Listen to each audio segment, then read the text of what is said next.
início de 2019 tem sido bastante conturbado para a saúde em Mato Grosso. A última crise no setor foi em relação aos médicos do Serviço de Atendimento Móvel de Urgência, o SAMU, que precisaram ser contratados emergencialmente pelo governo para que pudessem retomar as atividades. Eles estão há meses sem receber e denunciam as péssimas condições de trabalho.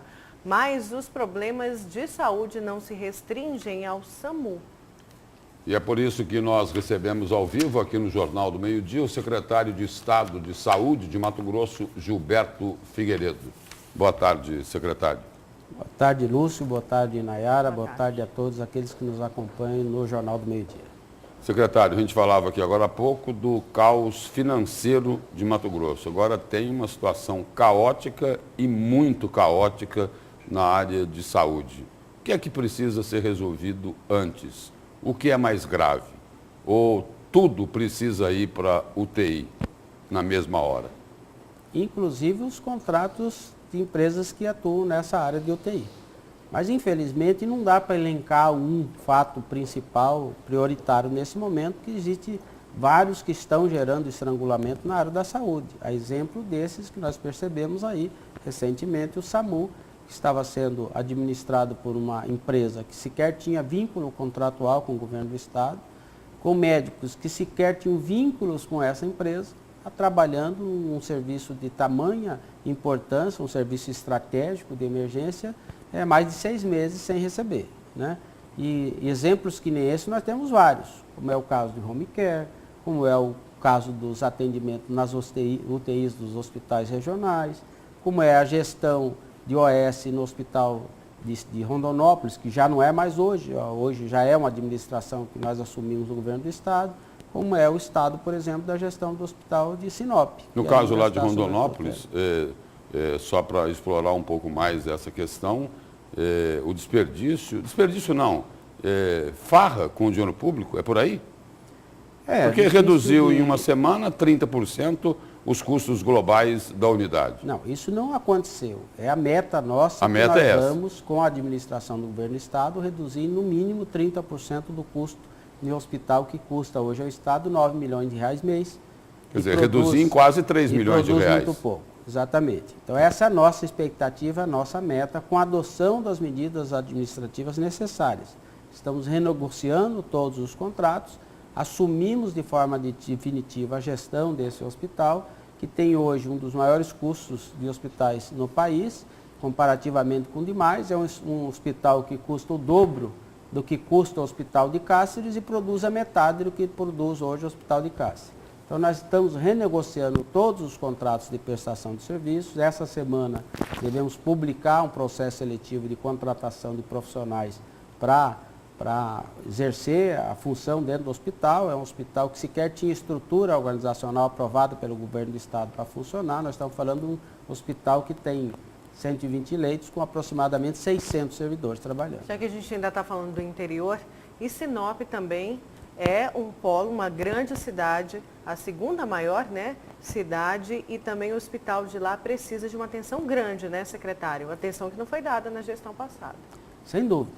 Vive o mesmo problema de Rondonópolis? Um pouquinho pior. Um pouquinho pior. Um pouquinho pior, porque quando nós praticamente resgatamos o hospital de Rondonópolis, já existia uma decisão judicial lá de uma juíza que tinha feito um bloqueio na conta do estado, até para garantir, né, o pagamento. O custo de Sinop é quanto do hospital de lá? É aproximadamente 7 milhões de reais por mês.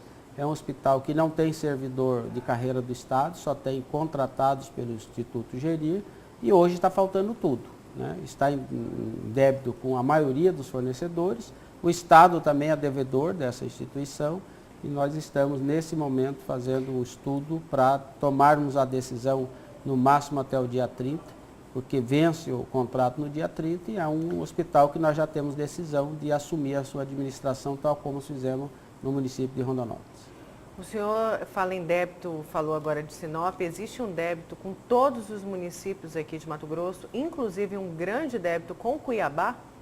Praticamente com todos os municípios, né? Se não todos, a grande maioria dos municípios, que pactuaram através dos fundos municipais de saúde algum tipo de negociação com o governo do estado que ensejava a transferência de recursos. Tem linhas de financiamento que estão atrasadas desde fevereiro do ano passado. Aproximadamente 160 milhões de um universo de 434 milhões de resto a pagar de 2018 são débitos com municípios, né? Inclusive Cuiabá, que tem algo aí em torno de 40 milhões do estado deve o município de Cuiabá na área da saúde. Esses 40 milhões, eles se referem ao que aqui nesse caso de Cuiabá? Na verdade, é uma cesta de pactuações realizadas. Essas pactuações elas são realizadas numa Câmara de Negociação, que se chama CIB, que é uma comissão interpartite, que tem a participação do governo do estado e também secretários municipais de saúde. Dessas pactuações, o governo do estado assume compromisso, através de termos de compromisso e portarias publicadas, de fazer repasses nas mais diversas áreas, na atenção básica, na gestão, por exemplo, do próprio pronto-socorro. Então, tem várias linhas de financiamento com vários municípios e esses atrasos acabam gerando um montante dessa natureza. Falando em dinheiro e falando em pronto-socorro, aqueles famosos 82 milhões que deveriam ser para comprar equipamentos, não serão repassados, é isso? Nem existe esse recurso, né? O governo do estado, que recebeu esse dinheiro através de uma emenda da bancada federal, 82 milhões, utilizou esse recurso no ano passado. Se utilizou desse recurso. E no mês de dezembro, né, sem passar pelas instâncias corretas de deliberação sobre isso, decidiu fazer uma pactuação, um termo de compromisso com o município, e publicou esse termo de compromisso, se comprometendo a passar 82 milhões em 30 parcelas. Um recurso que não tem, porque se tivesse recurso, podia pagar parte. E a primeira parcela foi repassada? Não. Também não. Não foi repassado porque houve uma ação ainda do governador eleito junto ao Tribunal de Contas e houve uma decisão de impedimento de fazer esse repasse porque estava levado de muitas irregularidades. Mas mesmo que tivéssemos hoje a maior força de vontade de fazer isso, não há possibilidade financeira porque esse recurso não existe. Outro grande problema é a redução dos medicamentos na farmácia de alto custo. A gente sabe que muitas pessoas precisam para viver desses remédios e não estão conseguindo adquirir porque não tem no estoque. Simplesmente, qualquer resposta que o senhor dá para essas pessoas, secretário, que estão aí em busca desse medicamento e não conseguem? A resposta que eu dou é que nós estamos nos dedicando praticamente 24 horas por dia para resolver todos esses obstáculos que nós estamos enfrentando. Mais um é na farmácia de alto custo, onde o governo gasta por ano aproximadamente 70 milhões de reais. Desses 70 milhões, algo em torno de 40 milhões são decisões judiciais, e decisões judiciais normalmente em cima de medicamentos que não fazem parte da tabela do SUS, mas é prescrita por algum médico. E aí o governo do estado tem que buscar a solução para isso. Nós já startamos uma compra emergencial, mas aí entramos num obstáculo. Os fornecedores são credores do estado. Para continuar fornecendo, precisam receber algo.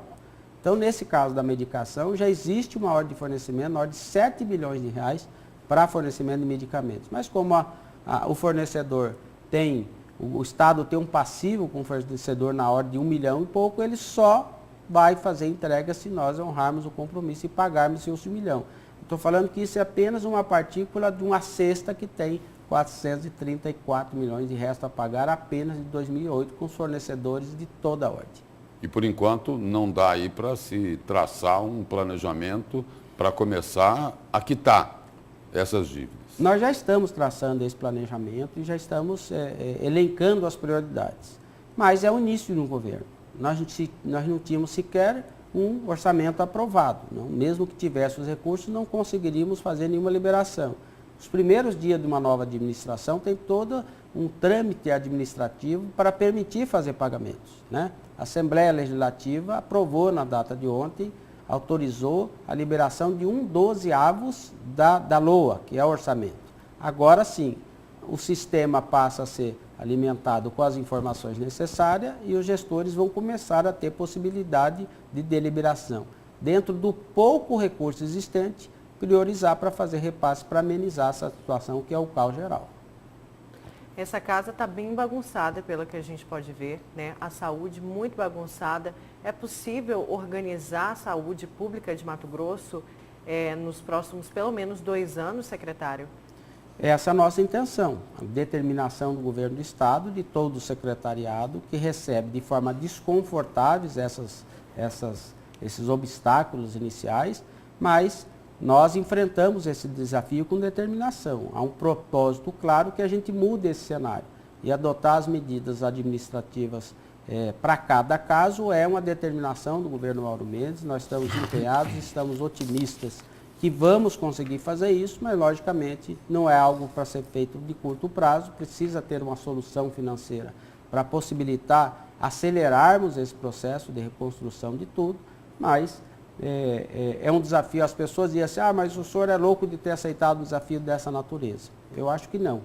Louco é deixarmos a coisa piorar mais do que estava. Então nós estamos determinados, motivados, é um sacrifício pessoal, com certeza o maior desafio da minha vida profissional, mas eu não poderia me furtar de auxiliar o governo do estado num momento tão difícil que nós estamos atravessando, especialmente nessa área da saúde. No período de transição, foi possível ter uma ideia do tamanho do problema na área da saúde ou não? Não podemos dizer que era para nós totalmente desconhecido o problema. Acontece que no momento de transição você não consegue ter acesso a todas as informações que gostaríamos. A tramitação das informações para a equipe de transição ela era bastante burocrática, né? Tínhamos que demandar oficialmente a Casa Civil, que demandava depois a Secretaria, que gastava um tempo para atender, depois devolvia a Casa Civil até chegar a nós. Nós estamos falando uma transição com um pouco mais de 30 dias úteis, não foi suficiente para que a gente tivesse segurança nas informações. Inclusive, temos muita surpresa a partir do momento que a gente assume, porque muita coisa não tínhamos conhecimento antes. A dificuldade de uma transição por falta de estrutura e segurança jurídica no período de transição é muito grande. Eu sequer tive apoio do próprio governo do estado para ir visitar as unidades de saúde que estão fora da capital. Eu fiz isso a minhas expensas, com uma equipe, peguei meu carro e fui a Rondonópolis, fui a Cáceres, visitei tudo o que era possível dentro desse prazo, mas sem nenhum apoio logístico para isso. Nós estamos complementando agora essas visitas, né? Nós temos 11 hospitais regionais que estão sob tutela da Secretaria de Saúde e vários deles, todos praticamente, são devedores de fornecedores. E o Estado, naqueles que têm gestão de consórcio, é devedor também ao consórcio. Então, nós estamos aprofundando disso e o que estamos fazendo em Rondonópolis e iremos fazer em Sinop, nós vamos fazer em todos os hospitais que recebem recursos do Estado de Mato Grosso. Secretário, só para a gente encerrar, como é uma questão muito grave, muita gente depende desses medicamentos.